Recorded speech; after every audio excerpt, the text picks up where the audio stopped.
या कार्यक्रमाला उपस्थित राहत असताना दोन प्रकारच्या भूमिका आणि भावना आहेत। एक, दिवंगत पी.बी. कडू पाटलांना श्रद्धांजली अर्पण करणे, अभिवादन करणे, माननीय अरुण कडू पाटील साहेबांना दीर्घ आयुष्याच्या शुभेच्छा देणे, त्यांच्या योगदानाच्या बद्दल कृतज्ञता व्यक्त करणे तथा किरण आणि पंकज यांच्यासोबत मैत्री करणे हा एक व्यक्तिगत एक भाग आहे। तर दुसरीकडे सत्तेतून संपत्ती आणि संपत्तीतून सत्ता हे चक्र तोडण्याकरता सत्तेचं विकेंद्रीकरण आणि विकेंद्रित स्वरूपातले जे आयडॉल्स आहेत, जे हिरो आहेत, त्यांच्या कार्याची प्रेरणा ही आगामी काळात आपण कशी घेऊ शकतो याचं एक चिंतन करणे, या दोन भावनातून भूमिकातून मी या ठिकाणी उभा आहे। जिल्हा परिषदेचा अध्यक्ष नात्यानं वयाच्या 27व्या वर्षी मला काम करण्याची संधी मिळाली। त्यावेळेस दोन रोल मॉडेल माझ्या पुढे होते। माझ्यापेक्षा कमी वयाचा जिल्हा परिषद अध्यक्ष कोण? आदरणीय विजयसिंग दादा मोहिते पाटील साहेब यांचं नाव होतं। त्यामुळे एक ग्लॅमरस आणि एक तोलामोलाचं आणि अत्यंत मोठं एक नाव हे दादांच्या स्वरूपातून होतं। तर दुसरं जे नाव आहे, जे मला झेपवणारं होतं, मला पचणारं होतं, ते होतं अरुण कडू पाटील साहेबांचं। त्यामुळे सायकलवरचा जिल्हा परिषद अध्यक्ष हा करिक्युलम, हा अभ्यासक्रम मला पचणारा होता। सायकल ही तोपर्यंत 99 पर्यंत थोडी जरा जुनी झाली होती, फक्त मी त्याला मोटर घेतला आणि मी मोटरसायकलवाला जिल्हा परिषद अध्यक्ष हा राहत असताना त्यांचा जे काम होतं त्या कामाचा कुठेतरी आदर्श मला हा घेता आला। त्याच काळामध्ये या ठिकाणी राजेंद्रजी फाळके साहेब आहेत, ते जिल्हा परिषदेचे उपाध्यक्ष नंतरच्या काळात झाले। त्यांच्याकडे शिक्षण विभागाची धुरा होती। साधना या साप्ताहिकामध्ये माझे friend, philosopher and guide Narendra Dabholkar यांनी मला जे काही काम करता आलं, प्रयोग करता आलो, त्याचे मुखपृष्ठ, कव्हर स्टोरी 10 अंक एका पाठोपाठ एक काढले आणि त्यातला एक जो अंक होता हा ग्राम शिक्षण समित्यांमध्ये स्थानिकांचा सहभाग आणि त्या स्थानिकांच्या सहभागाच्या अनुषंगानं विजय अण्णा फाळके अण्णा त्या बुलढाण्याला आले। त्यांच्यासोबत हेरम कुलकर्णी तत्कालीन शिक्षण अधिकारी आणि यांनी येऊन तसा प्रयोग हा नगर जिल्ह्यात करता येतो का यासाठी तालुका पातळीवर मला घेऊन येत असताना त्यावेळेस अरुण कडू पाटलांच्या अनुषंगानं ही एक चांगली चर्चा आणि त्यांना त्या ठिकाणी बघता आलं, त्यांचं नाव आणि त्यांचं काम हे निहाळता आलं आणि त्या शाळा कशा दुरुस्त करता येतील तेव्हा सांगत होतो की शाळा या कमी होणार, आपल्या शाळांची संख्या कमी होणार आहे, विद्यार्थ्यांची संख्या कमी होणार आहे, शिक्षकांची संख्या कमी होणार आहे। मात्र त्यावेळेचा तो प्रयत्न कुठेतरी खुजा ठरला। पुढच्या काळात ह्या सर्व गोष्टी आपल्याला कशा टिकवून ठेवता येतील आणि सत्तेच्या विकेंद्रीकरणाचा मंत्र कसा जपता येईल हा खरा आजचा गाभा आहे। आणि यामध्ये पुन्हा जे संदर्भ आहेत की एकीकडे लोकशक्ती ही अध्यक्ष या नात्यानं काम करताना माझ्याजवळ होती, जिचा उल्लेख मी अरुण कडू पाटील साहेबांच्या अनुषंगाने केला, तर दुसरीकडे आर पाटलांचाही मोठा जिव्हाळा होता आणि चंद्रकांत दळवी साहेब जे आहेत, एक अध्यक्षाचा फोन गेल्यानंतर काम करत होते, दुसरीकडे लोक होते।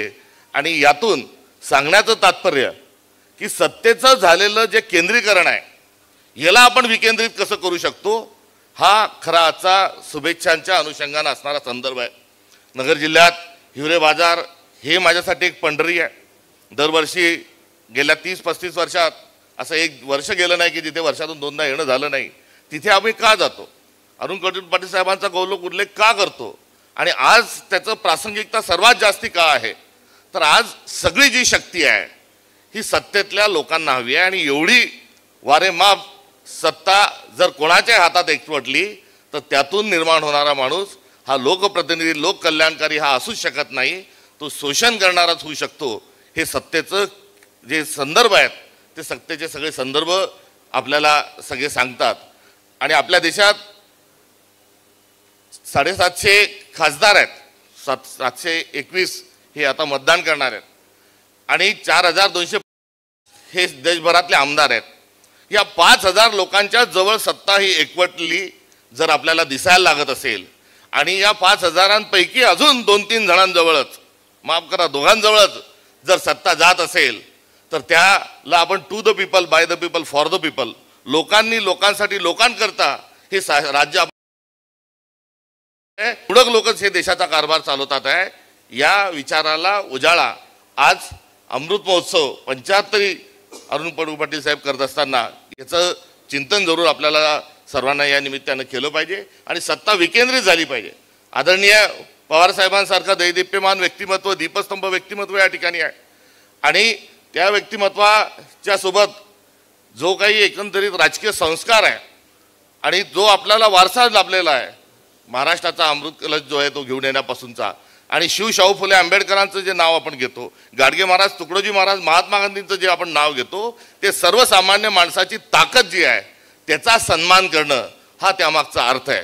मात्र विशिष्ट लोकांच्याच अनुषंगानं जी राजकीय वाटचाल चालली आहे त्या राजकीय वाटचालीच्या संदर्भात या ठिकाणी मी चिंता व्यक्त करतो आणि ही चिंता व्यक्त करत असतानाच या कार्यक्रमाच्या चिंतनातून आपल्याला स्थानिक स्वराज्य संस्थांना बळ कसं दिलं जाईल, सहकार नावाची जी चळवळ आहे ती कुठे चालली आहे, त्याचं आत्मचिंतन कसं करता येईल आणि त्यातून जो ग्राम पातळीवरचा कार्यकर्ता आहे, जो वॉर्ड पातळीवरचा कार्यकर्ता आहे, आपल्याला 73व्या 74व्या घटना दुरुस्तीने लोकसभा, विधानसभा आणि सरतेशेवटी या घटना दुरुस्तीमुळे ग्रामसभा आपल्याजवळ आली आणि कायदा हे सांगतो की या तिन्ही सभागृह जे आहे ते एकसारखे आहेत. मात्र यामध्ये ग्रामसभेच्या बळकटीकरणाचा, अर्थात स्थानिक कार्यकर्त्यांच्या, स्थानिक नेतृत्वाला बळ करण्याचा, लोकांना शक्ती देण्याचा आणि पॉवर देण्याचा जो चिंतन आहे हे कुठेतरी मागे होत चाललंय.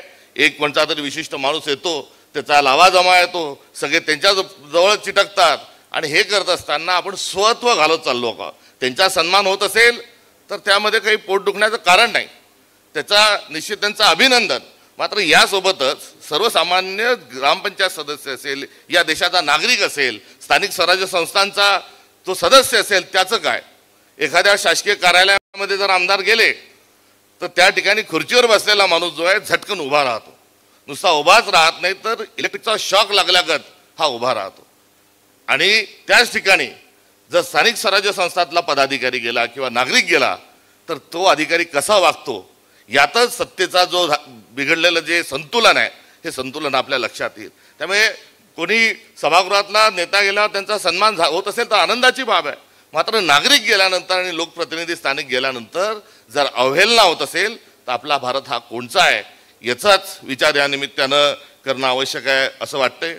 अधिक न बोलता याच नगर जिल्ह्यामध्ये औरंगजेबांचा शिवाजी महाराजांच्या मृत्यूनंतर 28 वर्षांनी औरंगजेबांचा मृत्यू याच नगरमध्ये झाला आणि तो मृत्यू होत असताना जो छावा नावाचा आत्ता चित्रपट आला आणि संभाजी महाराजांना आपण जे स्वराज्य रक्षक म्हणून जे म्हणतो त्यातला जो एक सीन आहे की संभाजी महाराजांना जायबंद करून साखळदंडाने बांधून आणतात आणि साखळदंडाने बांधून आणल्यानंतर तिथे लटकवल्या जातं आणि औरंगजेब त्यांच्याजवळ जातात आणि औरंगजेब एक प्रश्न विचारतात की आखिर ये स्वराज क्या है.